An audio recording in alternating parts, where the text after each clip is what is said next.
নবী ডেকে বলে, ও সাহাবায়ে কেরাম, তবে শুনো, আমার মনে হয় দুনিয়ার জমিনের মধ্যে আমি বেশি দিন বাঁচব না। তুমি বলো, তোমরা আমার কাছে কিছু পাইবা কিনা বলো, কারণ আমি নবী কারো ঋণ নিয়ে কবরের মধ্যে যেতে চাই না। একজন সাহাবী দাঁড়াইয়া বলে, পয়গম্বর, আপনি আমার কাছে ঋণী আছেন। নবী ডাক দেয়া বলে, বলো তুমি আমার কাছে কি পাইবা?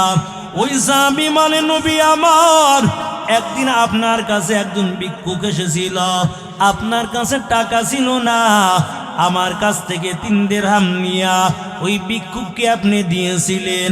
ও পয়গম্বর, ওই 3 দিরহাম এখনো আপনি আমাকে দেন নাই, ওই 3 দিরহাম আজকে আপনি আমাকে দিয়া দেন। মায়ার নবী সাহাবী ফজলকে ডাক দিয়া বলে, ফজল, এই সাহাবীকে 3 দিরহাম দিয়া দাও। ওই সাহাবীকে 3 দিরহাম দিয়া দিল।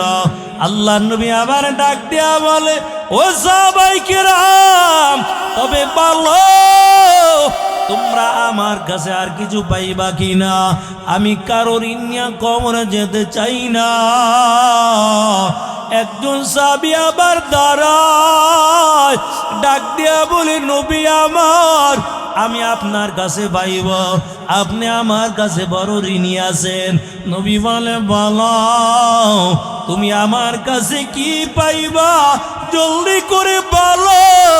ওই সাহাবী ডাক দিয়া বলে, নবী আমার, আপনিও যুদ্ধের ময়দানে ছিলেন, আমিও যুদ্ধের ময়দানে ছিলাম, তবে আপনি ঘোড়ার পিঠে বসে বসে চাবুকটা ঘুরাইতেছিলেন, আপনার অজান্তে চাবুকের আঘাত আমার পিঠের মধ্যে লেগেছিল।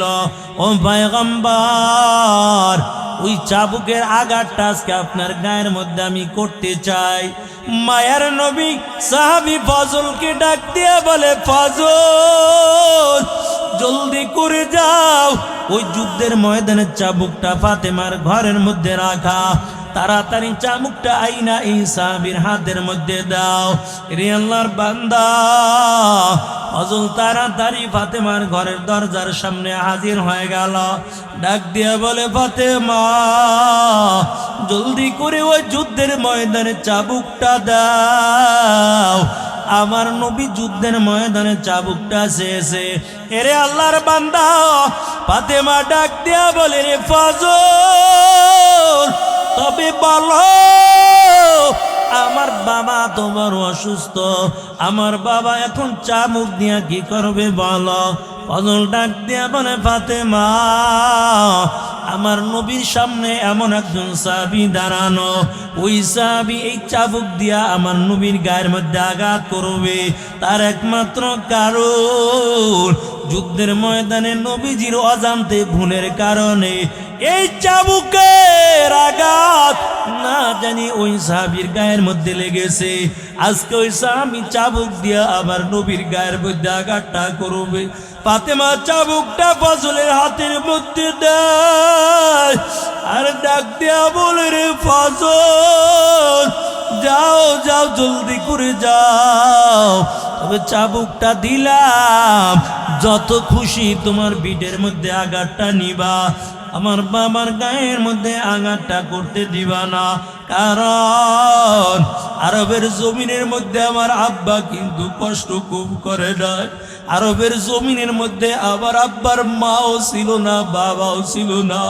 নবী দুনিয়ায় আসার আগে বাবা দুনিয়া থেকে বিদায় হয়ে গেল।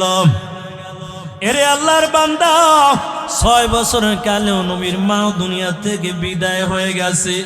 আমার নবী বড় এতিম, এমন এতিম নবী আমার, পিতা মাতা নাই যে তাহার,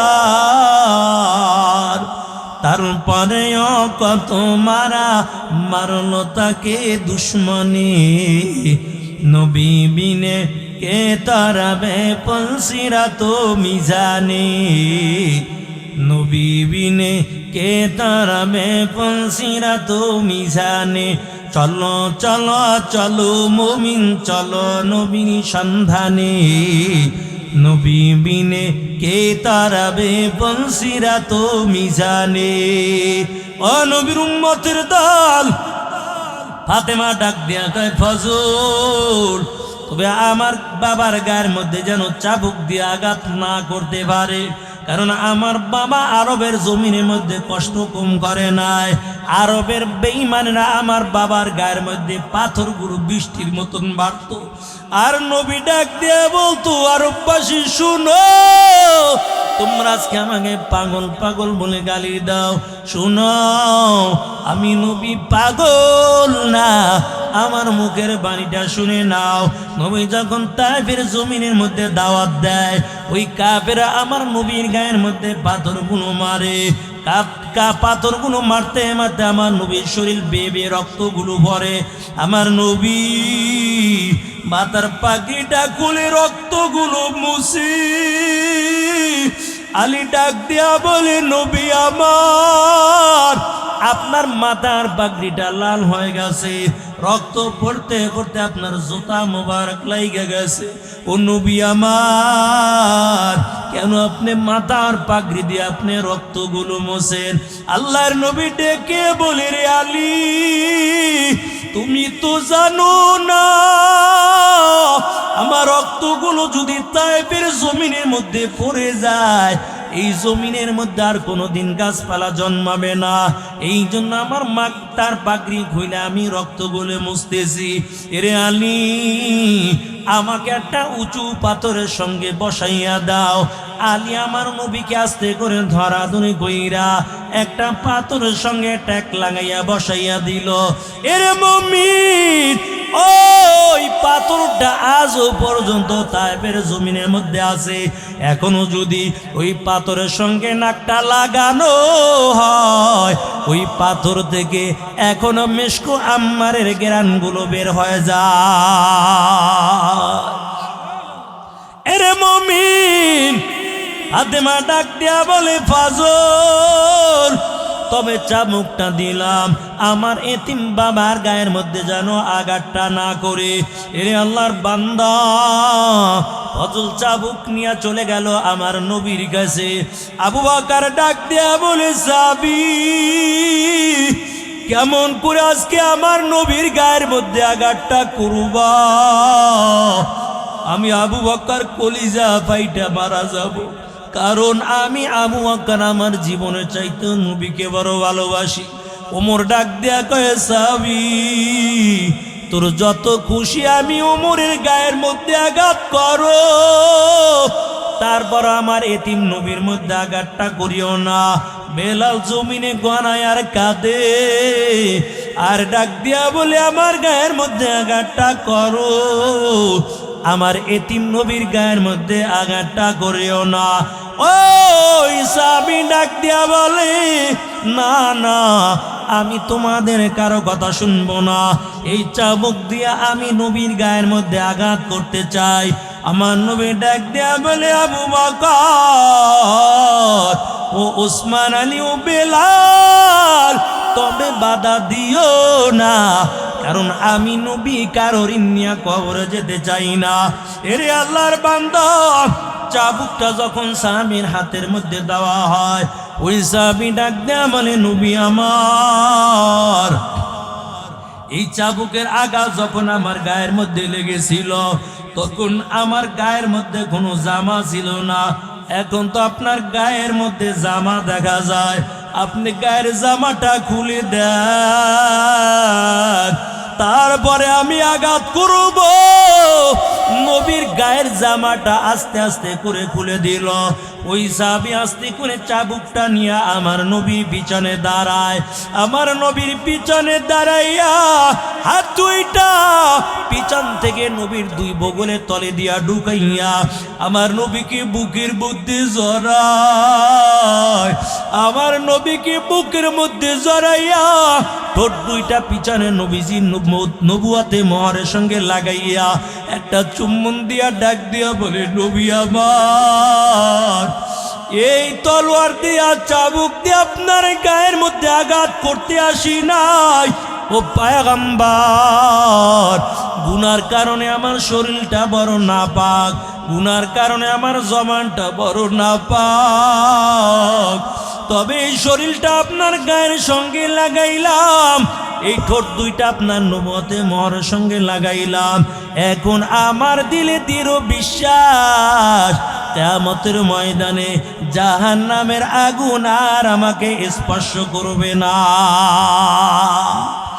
এরে মুমিন, ও যুবক, ও বুড়া বাবাজিরা, তবে দুনিয়ার জমিনের মধ্যে যারা রসুলের ভালোবাসা, রসুলকে মহাব্বত কইরা যারা মুখে দাড়ি রাখবে, যারা লম্বা জামা পরিধান করবে, যারা মাথায় টুপি পরবে, কিয়ামতের ময়দানে ওই সূর্যের তাপগুলো আমার আল্লাহ তাদের মাথায় লাগতে দিবে না।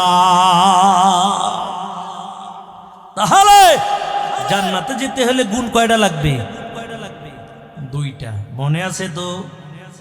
এই দুইটার উপর যদি আমল করেন আর কিচ্ছু লাগবে না। এক নাম্বার ঈমান, দুই নাম্বার হলো ভালো আমল, নেক আমল। এই দুইটা গুণে বান্দা গুণান্বিত হয়ে যাও। এরে মুমিন, ঈমান কেমন মজবুত, ছোট্ট একটা ঘটনা বইলাই আমি শেষ করে দিব। জুনায়েদ বাগদাদী রহমাতুল্লাহ আলাইহি একজন খ্রিস্টান যুবকের সঙ্গে তার কোনো সম্পর্ক ছিল। ওই খ্রিস্টান যুবক জুনায়েদ বাগদাদীর কাছে এসে আবার তাড়াতাড়ি বড় ব্যস্ত হয়ে গেল। জুনায়েদ বাগদাদী ডাক দিয়ে বলে, যুবক, তুমি আসলা আবার তাড়াতাড়ি যাওয়ার জন্য কেন বড় পাগল পারা হয়ে গেলা? খ্রিস্টান যুবক ডাক দেয়া বলে, জুনায়েদ শুনো, তোমাদের যেমন ধর্মীয় অনুষ্ঠান হয়, আমাদের খ্রিস্টানদেরও তেমন একটা অনুষ্ঠান হবে। ওই জায়গার মধ্যে হাজার হাজার খ্রিস্টান শ্রোতা থাকবে। আমাদের খ্রিস্টান পাদ্রী একটা উপদেশ দিবে, আর উপদেশটা আমরা সারা বছর মেনে নিব। এরে আল্লাহর বান্দা, জুনায়েদ বাগদাদী ডাক দিয়া কয়, আমিও তোমার সঙ্গে ওই জায়গার মধ্যে যেতে চাই। খ্রিস্টান যুবক কয়, না, কারণ ওই জায়গায় কোনো মুসলমান যেতে পারে না, যদি কোনো মুসলমান যায় তারে বন্দি করে শাস্তি দেয়। এরে আল্লাহর বান্দা, জুনায়েদ বাগদাদী ডাক দিয়া বলে, যুবক, তবে আমাকে নিয়ে তোমার কোনো চিন্তা করা লাগবে না, কারণ মুসলমান ভালো করে জানে দুনিয়ার জমিনে মুসলমানের কেউ নাই, তবে মুসলমানের সঙ্গে একমাত্র আল্লাহ আছে।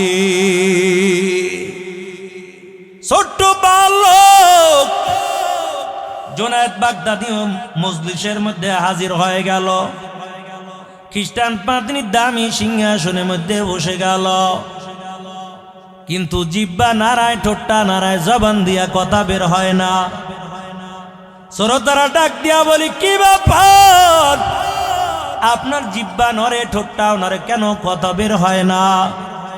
খ্রিস্টান পাদ্রী বলে, কেমন করে বলবো, কারণ এই মজলিসের মধ্যে একজন মুসলমানের সন্তান আছে। এরে আল্লাহর বান্দা, শ্রোতারা ডাক দিয়া বলে, কই মুসলমানের সন্তান, একটু দেখাইয়া দেন, আমরা তাকে বন্দি করে শাস্তি দিব। ওই খ্রিস্টান পাদ্রী ডাক দিয়া বলে, না না, বন্দিও করা লাগবে না, শাস্তিও দেওয়া লাগবে না, কারণ আমিও দিলে দিলি একজন খাঁটি মুসলমান খুঁজতেছি, তবে আমার মনে হয় এটা একজন খাঁটি মুসলমানের সন্তান হবে। তাকে আমার কাছে ডাকো। জুনায়েদ বাগদাদীকে কাছে দাঁড় করালো। খ্রিস্টান পাদ্রী ডেকে বলে, জুনায়েদ শুনো, এই জায়গার মধ্যে তুমি কেন আসছো বলো?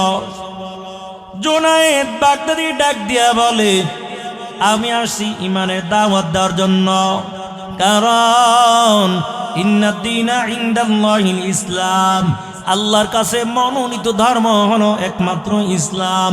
আপনার যে খ্রিস্টান ধর্ম পালন করতেছেন, এই ধর্ম আল্লাহর কাছে গ্রহণযোগ্য না।